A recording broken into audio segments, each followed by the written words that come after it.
Augusztus 20-a az egyik legjelentősebb ünnepünk. Nemzeti ünnep, állami ünnep, egyházi ünnep egyszerre. A magyar nemzeti ünnepeken és különböző emléknapokon általában valamilyen szomorú történelmi eseményre emlékezünk.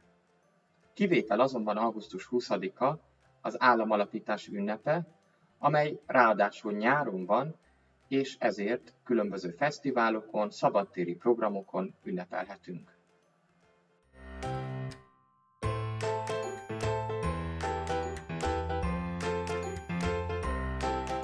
Sok elnevezése van. Az államalapítás ünnepe, az államalapító Szent István király ünnepe, az új kenyér ünnepe, de a köznyelvben csak Magyarország születésnapjaként is emlegetjük.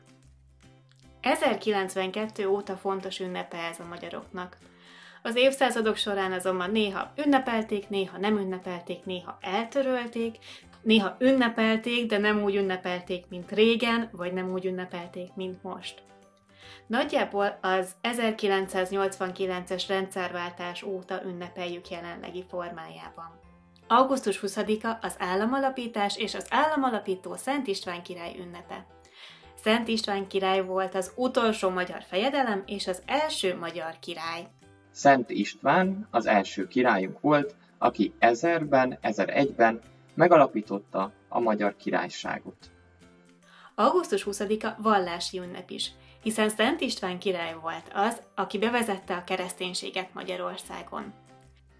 A katolikus egyház ezért halála után 1083. augusztus 20-án szentté avatta őt, és ő lett Magyarország első védőszentje. Augusztus 20-a az új kenyér ünnepe is. Nyár vége és ősz eleje a betakarítás időszaka is. Ez azt jelenti, hogy ekkor le lehet már aratni azt a búzát, amelyet abban az évben vetettünk, illetve, hogy erre az időszakra beérnek a gyümölcsök, például őszre a szőlő is. Ez azért lesz nekünk fontos, mert hogyha van elég búza és van elég gyümölcs, akkor ezt el lehet tenni a térre, tehát egy ünnepi időszak ez.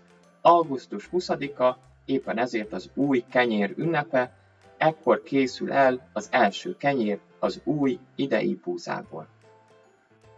Augusztus 20-a munkaszüneti nap, így gyakran előfordul, hogy az ünnep körül egy hosszú hétvége jön létre. A hétvégét a munkahelyek is összekötik a nyári szabadságolásokkal, így a legtöbb magyar család ezekben a hetekben tölti a nyaralását. Ez a nap munkaszüneti nap, az egész ország ünnepel. Különböző programokat, fesztiválokat rendeznek szerte az országban. Az ünnep hivatalos megnyitója a Kossuth téren zajlik Budapesten, amikor is ünnepélyes keretek között felvonják a magyar zászlót. Mivel vallási ünnep is, ünnepi miséket tartanak szerte az országban. Sőt, Budapesten ilyenkor tartják a Szent Jobb körmenetet is. A Szent Jobb Szent István király mumifikálódott jobb keze, amit egyébként a Szent István bazilikában őriznek. Ezen a napon tartják az ország egyik legnagyobb művészeti fesztiválját is, a Mesterségek ünnepét a Budai Várban. Ez egy általában 3 napos fesztivál, ahol vásári hangulatban ismerhetjük meg a régi mesterségeket, vásárolhatunk kézműves termékeket hazai készítőktől, és koncerteket és színházi előadásokat is rendeznek.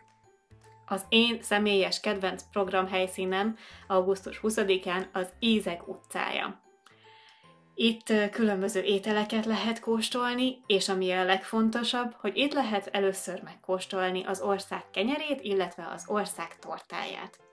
Minden évben rendeznek egy versenyt cukrászoknak, és egy szakmai zsűri kiválasztja az ország tortáját, amit itt lehet először megkóstolni. Majd később szerte az országban meg lehet kóstolni cukrászdákban is. És egy pár éve már az ország cukormentes tortáját is megválasztják. Légiparádét is szoktak ilyenkor tartani, aminek a leglátványosabb pontja az volt régen, amikor Bessenyei Péter, híres magyar pilóta átrepült a Lánchíd alatt. A légiparádénak nem nagyon szoktak örülni a belvárosi lakók, hiszen ilyenkor napokig repülőgépek zajától hangos a város. Augusztus 20-át nagyon sok városban tűzijátékkal ünneplik. A legnagyobb tűzijátékra Budapesten kerül sor, amelyet a Duna felett lőnek ki, éppen ezért a Dunapartról, a hidakról és például a Gellért hegyről is lehet látni a tűzijátékot. Sokan vannak, akik élőben nem tudják megnézni, de mivel a különböző tévécsatornák is közvetítik, otthon ülve is megtekinthetik az azévi show-t. A nagy tűzijátékokat az elmúlt években nagyon sokan kritizálják. A kritikusok azt hangsúlyozzák, hogy egyrészt ez a szórakozás nagyon drága, másrészt pedig egyáltalán nem környezetbarát. Például megzavarja a madarakat, vagy akár tüzet is okozhat. A kisállatosok sem annyira szeretik a tűzijátékot, mert például a kutyáknak elég kellemetlen tud lenni a sok durrogtatás.